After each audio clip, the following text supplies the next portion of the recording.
on a notre professionnel en la matière qui est là ce soir pour en parler avec nous. C'est quoi l'IA? Comment vous définissez l'intelligence artificielle? C'est super. Merci déjà de m'avoir invité, Fatim, et félicitations pour ce que vous faites pour sauver des vies. Vraiment, bravo. C'est très touchant comme histoire. Écoutez, donc au niveau de l'IA déjà, ce qui est important, c'est peut-être de redéfinir rapidement. Je vais prendre juste 2 minutes, puisque si on discute d'IA, pour recadrer, c'est quoi l'intelligence artificielle? Parce que c'est un sujet qui est hot, c'est un sujet qui est chaud, tout le monde parle d'IA, mais de manière très simple et en vulgarisant déjà, l'IA, c'est une branche de l'informatique qui sert à simuler l'intelligence humaine. C'est ça l'IA. Maintenant, autour de l'IA, il y a 3 concepts qui sont associés. Ce n'est pas compliqué, mais c'est important de les expliquer. Les 3 concepts qui sont associés à l'intelligence artificielle, c'est d'abord ce qu'on appelle le machine learning.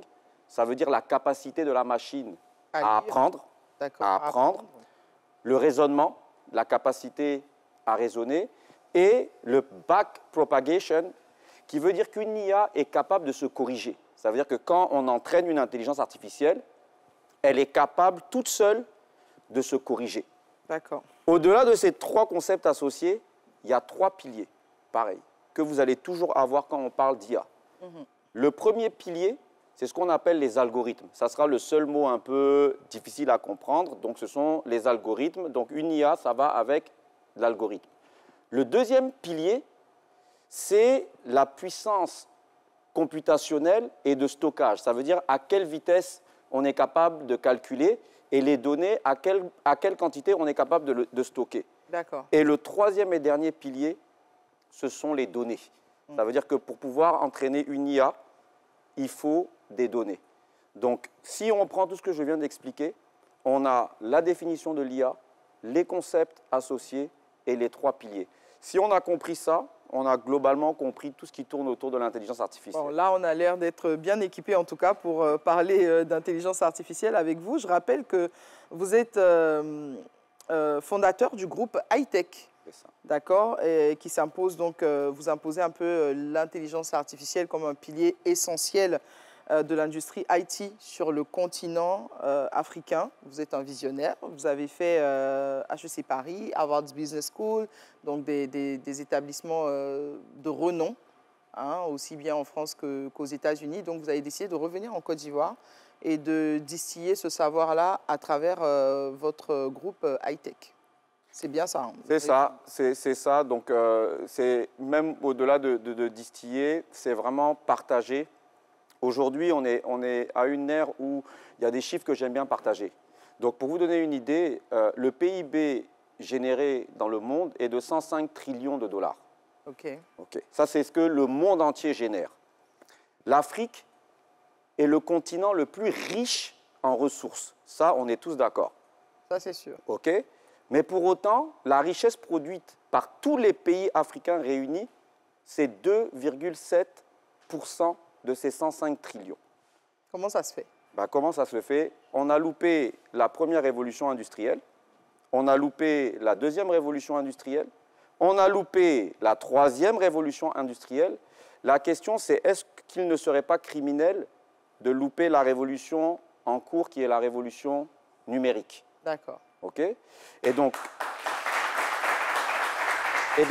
quelque part, aujourd'hui, en fait, et c'est pour ça, Fatim, je vous remercie infiniment de m'avoir reçu aujourd'hui. Je ne prêche même pas pour Hightech. Je prêche, on prêche pour, pour mon pays, la Côte d'Ivoire, pour l'Afrique, et pour comprendre qu'aujourd'hui, vous voyez, on est à un moment qui est très, ce qu'on appelle un moment prométhéen, c'est-à-dire que les choses sont en train de s'accélérer. Les problématiques liées à l'intelligence artificielle, ce sont des problématiques qui sont discutées ici dans votre plateau, mais au même moment, ce sont des problématiques qui sont discutées en France, en Suède, en Asie et aux États-Unis. Et en fait, on est à un moment où, pour la première fois, on n'est pas en retard par rapport aux autres. On n'est pas en retard, on est exactement au même endroit, mais à l'instant T. La question... Ça, c'est génial. Voilà. Et donc la question qu'on doit tous se poser ensemble, la question qu'on doit tous se poser, c'est, OK, on parle tous d'intelligence artificielle, mais est-ce qu'on est réellement en train de prendre les bonnes dispositions pour ne pas louper ce virage, parce qu'il faut comprendre que de la même façon que les continents sont quelque part en concurrence, les autres continents n'ont pas nécessairement intérêt que nous prenions le virage à la même vitesse, parce que c'est une guerre des données, c'est une guerre computationnelle. C'est une compétition. Exactement. Et pour autant, aujourd'hui, en Côte d'Ivoire et en Afrique en règle générale, nous avons des sachants. À la différence des autres époques, nous avons vraiment des sachants. Et il faut impérativement, et c'est pour ça encore une fois que je tiens à vous remercier de nous avoir invités, que tout le monde prenne conscience de cela, secteur public, secteur privé, mais aussi société civile. Et encore plus la jeunesse ivoirienne, la jeunesse africaine, qui doit se poser les bonnes questions et se dire comment on peut utiliser cette révolution pour adresser les problématiques et les opportunités de nos pays et créer de la valeur en entreprenant de la bonne façon. Aujourd'hui, si je peux me permettre, hein, quels sont les secteurs d'activité dans lesquels l'IA est le plus demandée? Très bien. C'est une excellente question et je vais y répondre de manière très claire. J'aime citer Elon Musk, parce que tout le monde connaît Elon Musk. Elon Musk, c'est Tesla, c'est SpaceX, c'est un grand visionnaire. Et il a écrit il y a à peu près 3-4 mois, dans les 3 prochaines années, il existera 2 types d'entreprises. D'accord. Celles qui ont intégré l'intelligence artificielle. Et celles qui ne l'ont pas intégrée. Et celles qui n'existent plus. Ah, d'accord. Okay. En gros, celles qui ne vont pas l'intégrer vont disparaître. Exactement. Et donc, à un moment donné, quand vous demandez quels sont les secteurs qui sont porteurs pour l'IA, tous les secteurs sont porteurs pour l'IA. Déjà, d'un point de vue de l'éducation, il faut comprendre, là il y a une publication qui a été faite au MIT, je la cite souvent parce qu'elle est très intéressante, elle est effectivement axée sur les États-Unis, mais c'est réplicable sur ce qu'on a en Afrique.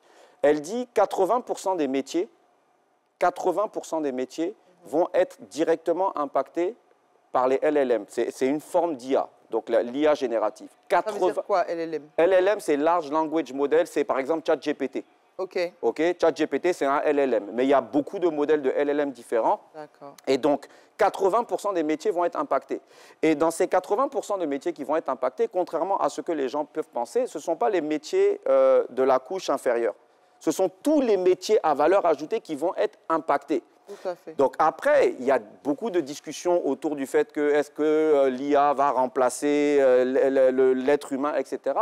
Nous, en Afrique, on a au contraire les opportunités pour adresser en fait tous les pans de notre économie en intégrant l'IA.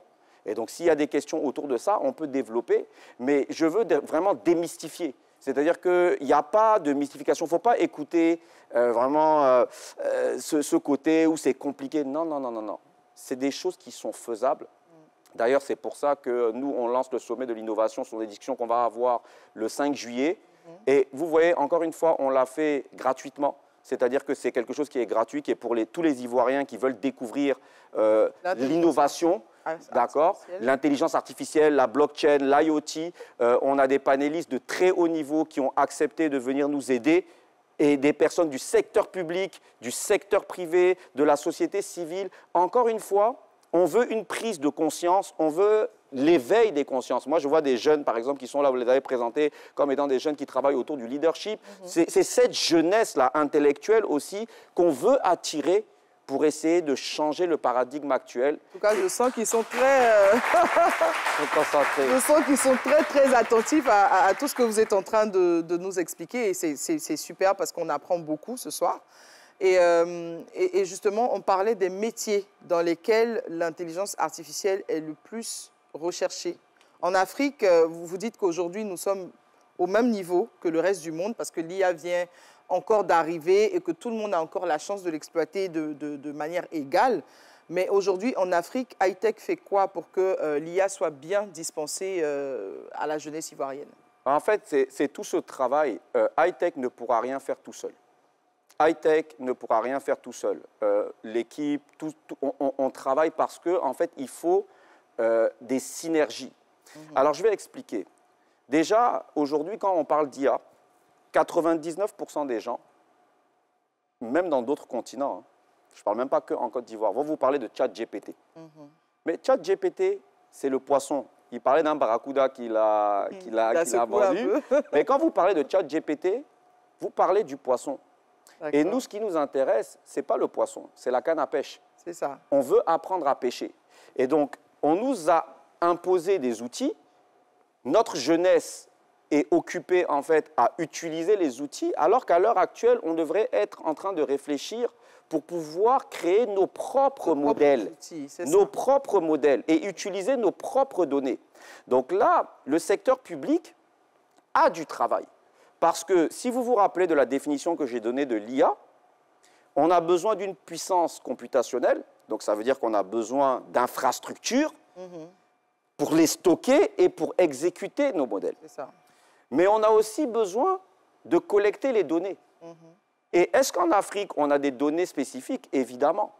Mais qu'est-ce qu'on est en train de faire? On est en train de nourrir des modèles externes avec nos données, alors que les données, à l'heure actuelle, c'est l'or, c'est le pétrole du siècle actuel, ce sont les données qu'on a. Et donc, à un moment crucial comme celui-ci, on a besoin du secteur public pour travailler sur ces choses-là. Donc, il y a des très belles choses qui sont faites au niveau du ministère de la Transition numérique. Ils ont créé un département qui est une direction des startups et de l'innovation. Ils ont des personnes très intéressantes qui essayent, tant bien que mal, de changer les choses. Mais pareil, ces personnes-là ne peuvent pas travailler seules. On a le secteur privé. Donc nous, par exemple, au niveau d'Hightech et de toutes les personnes qui devons sensibiliser. Donc Hightech, on a signé un contrat qui sera annoncé au début du mois de juillet. Je ne vais pas citer pour ne pas parler de marque, mais c'est le numéro 1 mondial de l'hyperconvergence, la simulation du numérique, le traitement des données. Et donc ce que j'ai voulu faire avec l'équipe, c'est apporter en Côte d'Ivoire les outils pour qu'on puisse travailler sur nos propres modèles et non plus rester à aller demander aux États-Unis ou en Europe ces choses-là. Donc on a amené ces outils. Et enfin, on a besoin de la jeunesse. Parce qu'aujourd'hui, si vous voulez discuter de toutes ces choses-là, il va falloir que la jeunesse elle-même s'y intéresse, s'approprie et se forme. Tout à fait. Et il y a des jeunes qui se forment en matière d'intelligence artificielle. Il y a des jeunes qui se spécialisent en la matière. On a quand même, mais il faut leur donner, en fait, c'est mon point de vue, plus d'outils, et puis il faut les encourager. C'est-à-dire que, vous savez, on entend beaucoup parler de digitalisation. Est-ce qu'on a une Côte d'Ivoire digitale? Mais la digitalisation, on est au siècle dernier. On n'est plus au moment de la digitalisation. Maintenant, on est au moment de la convergence des technologies, l'IA, la blockchain, l'IoT et beaucoup de choses. Et donc, il y a un mindset, il y a un shift de mindset à avoir, et il faut qu'on encourage la jeunesse en leur disant, écoutez, il ne faut pas avoir peur de ce qui se passe. Au contraire, il faut voir ça comme une énorme opportunité où vous allez pouvoir adresser des problématiques spécifiques et faire des home runs. Et pourquoi pas un jour qu'on puisse avoir enfin la première licorne ivoirienne, la première licorne sénégalaise, malienne, etc. Parce que nous aussi, on a des gens qui sont compétents. On est à l'ère concrètement de la migration, en fait. Exactement. Ouais. Pour cet élément, j'ai envie de demander à notre boss de l'IA, M. Reda Benjeloun, comment l'IA peut révolutionner justement l'éducation en Afrique? C'est une très très bonne question. Si vous permettez juste 2 secondes, Tchaga, vraiment tout mon courage pour vous. Votre mère a bercé mon enfance. Je ne savais pas que vous étiez son fils et je voulais quand même vous dire, vous lui transmettrez mes salutations même si on ne se connaît pas et je vous souhaite vraiment beaucoup de courage et beaucoup de gigas. C'est bienveillant ça. Merci beaucoup. Donc, pour en revenir à votre question, c'est une question qui est cruciale. Déjà, c'est une question qu'on peut voir avec 2 perspectives. La première perspective, c'est en quoi l'IA peut aider l'éducation. Mais c'est évident que, justement, déjà qu'à l'époque, on avait accès à l'éducation avec l'avènement d'Internet. Donc, pour information, aujourd'hui en Afrique, on a à peu près 43% de la population qui a accès à Internet. On est en deçà des 66% dans le monde, mais on n'est pas aussi loin que ça. Aujourd'hui, avec l'IA et les outils liés à l'IA, ça devient de plus en plus facile, justement, d'apprendre, d'avoir accès à la connaissance. Donc ça, c'est le premier pendant, c'est aujourd'hui comment on peut intégrer l'utilisation de l'IA et les outils dans notre système éducatif. Tout à fait. D'accord? Et donc ça aussi, c'est quelque chose dont on va discuter. On a un panel de très haut niveau avec des experts mondiaux et des experts ivoiriens le 5 juillet. Donc, encore une fois, je le répète, c'est le sommet de l'innovation. C'est gratuit et c'est vraiment pour tous ceux qui ont envie d'apprendre et de comprendre. C'est dans nos locaux à Hightech. Et la deuxième chose aussi, c'est de comprendre comment on va changer le système éducatif actuel pour pouvoir nous-mêmes développer nos propres IA. On va rappeler rapidement le lieu de ce panel-là.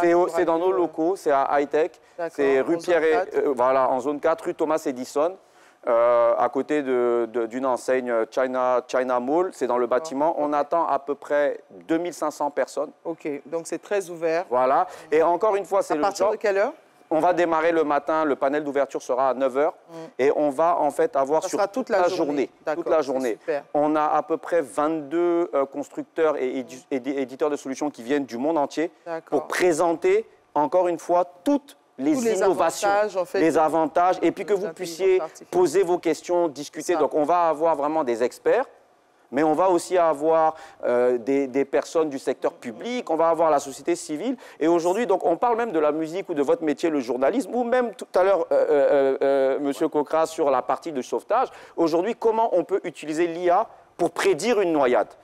Est-ce qu'aujourd'hui, l'IA... c'est possible? Ben oui, c'est possible. Ah ouais? Eh ben, bien sûr que c'est possible. Pour prédire. Donc l'IA ne pourra pas aller faire la technique qu'il nous a montrée sur scène. Donc on a toujours besoin de l'homme à la fin de la chaîne. Mais par contre, si on a 300 personnes sur une plage et que l'IA peut nous dire, attention, les 2 personnes qui sont là ont une probabilité plus importante de se noyer, l'attention du sauveteur est focalisée sur les personnes qui sont... Voilà. Merci beaucoup.